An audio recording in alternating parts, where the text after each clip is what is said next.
This video sponsored by School of Business Organization Private Limited, ஷார்ட்டா SPO. வீட்டில் இருந்தே வேலை பார்க்கணுன்னு விருப்பம் உள்ளவங்க ஸ்க்ரீனில் தெரிகிற வாட்ஸ்அப் நம்பருக்கு உங்களுடைய பெயரையும் படிப்பு தகுதியையும் அனுப்புங்க. ஸ்கிப் பண்ணாதீங்க, பெரிய தப்பு. தினம் 300 ரூபாய் சம்பாதிக்க அரிய வாய்ப்பு. இன்ஸ்டாகிராம், ஃபேஸ்புக் பயன்படுத்த தெரிந்தால் போதும் content post and content publishing மூலமா தினம் 300 ரூபாய் சம்பாதிக்கலாம். இந்த வேலை செய்ய 5 நிமிடம் போதும். Work training support, group communication support, all language customer live chat support, முக்கியமா சொந்தமா ஒரு பிசினஸ் ஸ்டார்ட் பண்ற அளவுக்கு உங்களால கற்றுக்கொள்ளவும் முடியும், சம்பாதிக்கவும் முடியும். இந்த வேலை வாய்ப்பு வழங்குவது 5 வருடத்திற்கு மேல ரன் ஆகிட்டு இருக்க நம்ம தமிழ்நாட்டு company school of business organisation private limited. மேலும் விவரங்களுக்கு டிஸ்கிரிப்ஷன்ல கொடுத்திருக்க நம்பருக்கு வாட்ஸ்அப் பண்ணுங்க.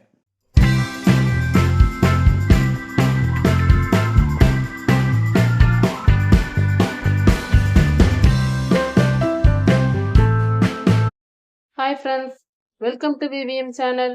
இன்றைக்கி நம்ம சேனலில் பிளேயர்ஸ் எதிர்த்து செய்வோம்ல அந்த கொழுக்கட்டை எப்படி செய்யலான்னு பார்க்கலாம். ரொம்ப சுவையாக இருக்கும், நீங்களும் ட்ரை பண்ணி பாருங்கள். நான் இதான் ஃபஸ்ட் டைம் பண்ணியிருக்கேன், ஆனால் எனக்கு ரொம்ப அருமையாக இருந்தது.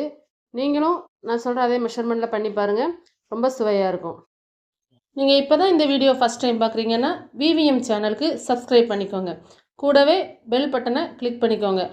அப்போ தான் நாங்கள் போடுற வீடியோ உங்களுக்கு உடனுக்குடனே வரும். வாங்க இப்போ நம்ம வீடியோக்குள்ளே போகலாம்.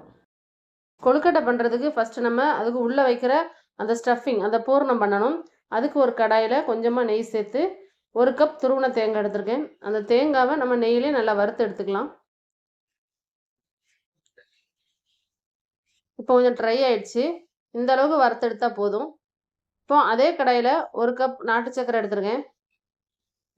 நாட்டு சக்கரை மூழ்கிற அளவுக்கு 1 கப்பு தண்ணி சேர்த்துருக்கேன். லைட்டாக அந்த நாட்டு சக்கரை கொதித்து வந்ததுக்கப்புறம் அதை நம்ம வடிகட்டி எடுத்துக்கலாம். அதில் இருக்க தேங்காய் எதுவுமே கொஞ்சம் ஓரளவு நமக்கு வடிகட்டி வந்துடும்.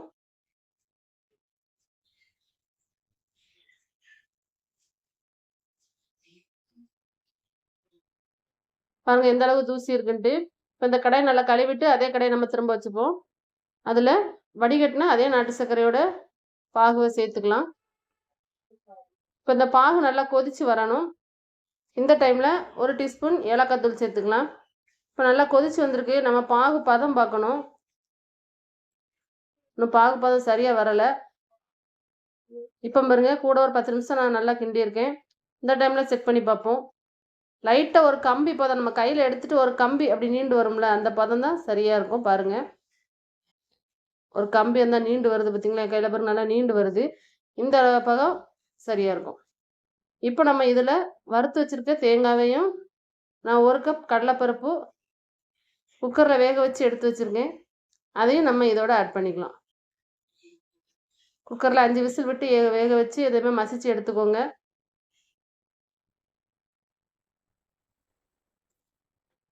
இப்போ இதில் 1 டீஸ்பூன் நெய் சேர்த்துக்கலாம்.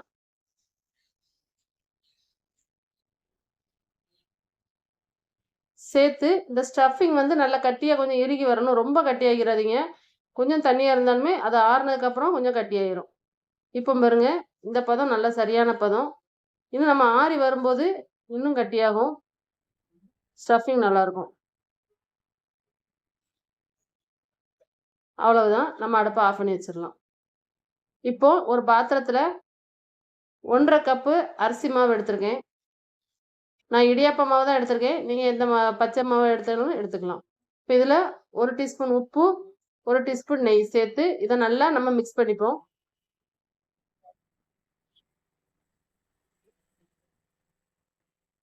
இப்போ இதில் நான் வெந்நி தான் கொதிக்க வச்சு ஊற்றணும். தண்ணி வந்து பச்சை தண்ணி சேர்த்துறாதீங்க.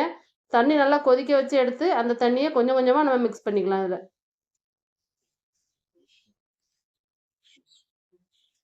தண்ணி எனக்கு இன்னைக்கு 1 கப்பு தண்ணி ஆச்சு.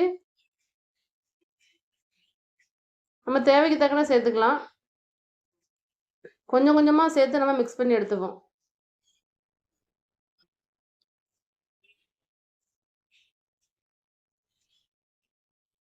கையை விட்டு கிளறிடாதீங்க, ஏன்னா ரொம்ப சுடும். அதனால் ஒரு கரண்டி வச்சு நம்ம கிளறி எடுத்துக்கிடணும்.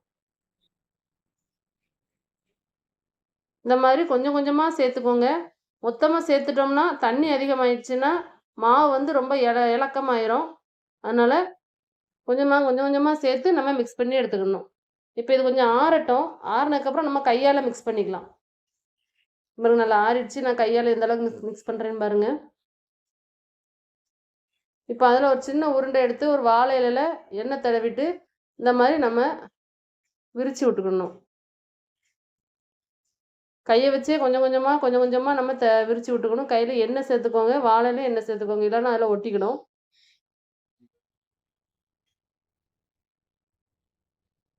ரொம்ப நைஸாக உருட்ட வேண்டாம்,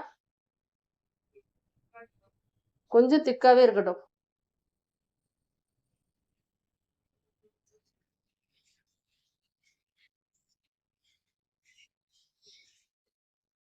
இப்போ இதில் நம்ம ரெடி பண்ணி வச்சிருக்க அந்த பூரணத்தை உள்ளே சேர்த்துக்கலாம்.